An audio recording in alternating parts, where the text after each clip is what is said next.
મુકેશ અંબાણીના પુત્ર અનંત અંબાણી જ્યારે જંગલ બનાવે તો સ્વાભાવિક જ છે કે એ સૌથી મોટું જંગલ બનવાનું છે।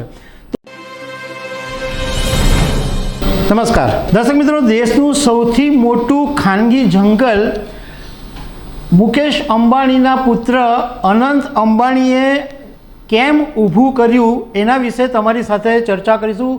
આ જંગલ વિશે ઘણી બધી એવી વાતો કરીશું કે જે તમે કદાચ અત્યાર સુધી નહીં સાંભળી હોય, તો એના વિશે તમને અમે ડિટેલમાં વાત કરીશું। મારું નામ રાજેશ શાહ છે અને તમે જોઈ રહ્યા છો ખબરછે.com। દર્શક મિત્રો, તમે એવું સાંભળ્યું હશે કે ઘણા બધા એવા લોકો હોય છે કે જે પોતાના ખાનગી જંગલો રાખતા હોય છે। એમાં પશુઓ હોય, પક્ષીઓ હોય, તળાવમાં મગર હોય, આવા બધા જે હોય એ પોતાના પ્રાઇવેટ જંગલની અંદર ઘણા બધા લોકો રાખતા હોય છે। આપણે રાજા મહારાજાઓનો પણ જો ઇતિહાસ જોઈએ તો રાજા મહારાજાઓ પણ પોતાના શોખ માટે જંગલો રાખતા હતા અને એ જંગલની અંદર જાત જાતના પશુઓ પ્રાણીઓ એવો રાખતા હતા। એશિયાના સૌથી ધનિક વ્યક્તિ જેમનું સૌથી મોટું ઘર એન્ટેલિયા છે, જામનગરમાં દુનિયાની સૌથી મોટી રિફાઇનરી છે। મુકેશ અંબાણીના પુત્ર અનંત અંબાણી જ્યારે જંગલ બનાવે તો સ્વાભાવિક જ છે કે એ સૌથી મોટું જંગલ બનવાનું છે। તો એમણે ભારતનું સૌથી મોટું જંગલ જામનગરમાં જે આ રિફાઇનરી આવેલી છે એની અંદરના એક વિસ્તારમાં 3000 એકરમાં પ્રાઇવેટ જંગલ ઊભું કર્યું છે અને એ જંગલનું નામ આપવામાં આવ્યું છે વનતારા। વનતારાનો અર્થ થાય છે સ્ટાર ઓફ ફોરેસ્ટ, એટલે કે એક જંગલનો તારો, એવું આનું નામ છે। અને આ જે વનતારા છે એની અંદર એટલી બધી અદ્ભુત સુવિધાઓ છે, એના વિશે તો હું તમને વાત કરીશ, પરંતુ આ જંગલ બનવાની શરૂઆત કેવી રીતના થઈ એ પહેલાં એ વાત કરીએ। આની સાથે સાથે તમને થોડીક એ માહિતી પણ આપી દઈએ કે અનંત અંબાણી અને રાધિકા મર્ચન્ટનો જે પ્રી વેડિંગનો કાર્યક્રમ છે એ જામનગરની રિફાઇનરીમાં જે સંકુલ છે એમાં 1 માર્ચથી 3 માર્ચ થવાનો છે। હવે તમને એ વાત કરીએ કે અનંત અંબાણીએ દેશના સૌથી મોટું જંગલ બનાવવાનો નિર્ણય કેમ કર્યો।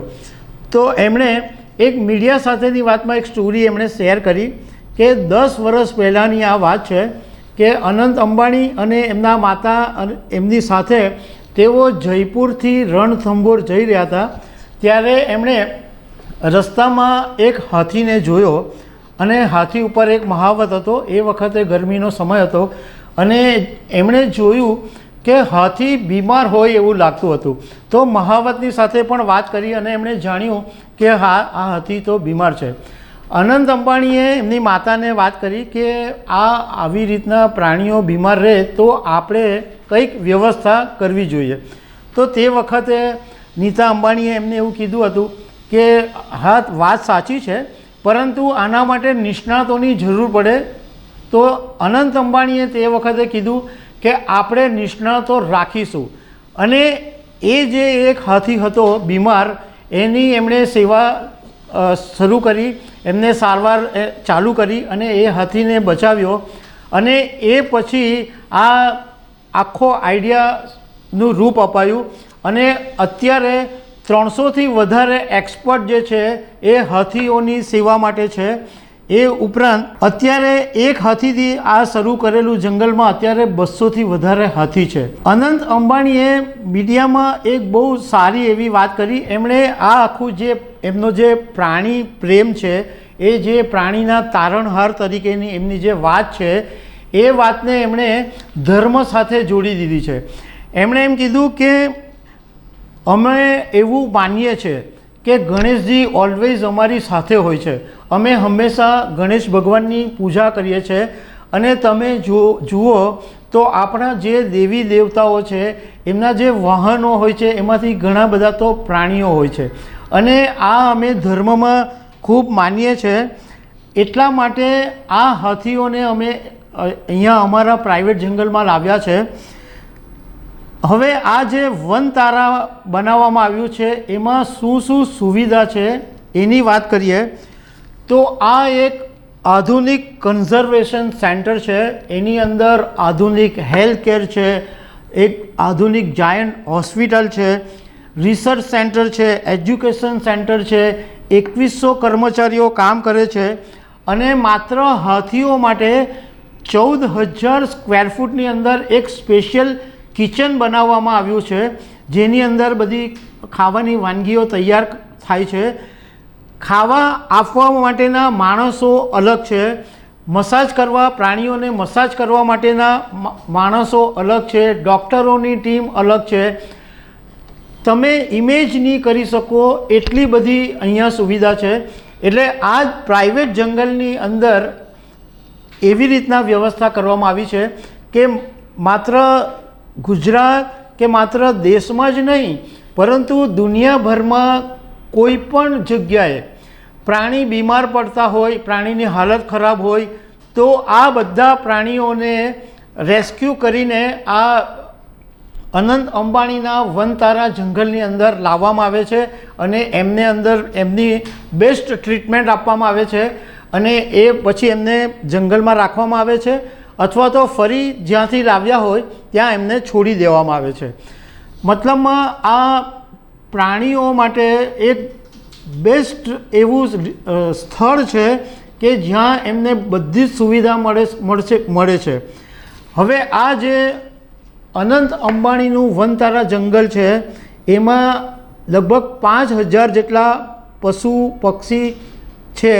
એમાં 200 હાથી છે, 300 જેટલા દીપડા, વાઘ, સિંહ, ચિત્તા છે, 3,000 જેટલા હરણ છે, 1200 જેટલા મગર, સાપ છે. આ બધા 1,000થી વધારે મગરોને રેસ્ક્યુ કરીને અહીંયા લાવવામાં આવ્યા છે અને એક મોટું જે તળાવ છે એની અંદર આ મગરોને રાખવામાં આવ્યા છે. વનતારા જંગલ તમે પ્રાઇવેટ કોઈ પણ જંગલ બનાવો તો એના માટે તમારે ઘણા બધા કાયદાઓ પાડવા પડે. એમાં central authority of India, wild life protection. તો આ જામનગરની અંદર જે જંગલ બન્યું છે એની અંદર બધા કાયદાઓના પાલન કરવામાં આવેલા છે.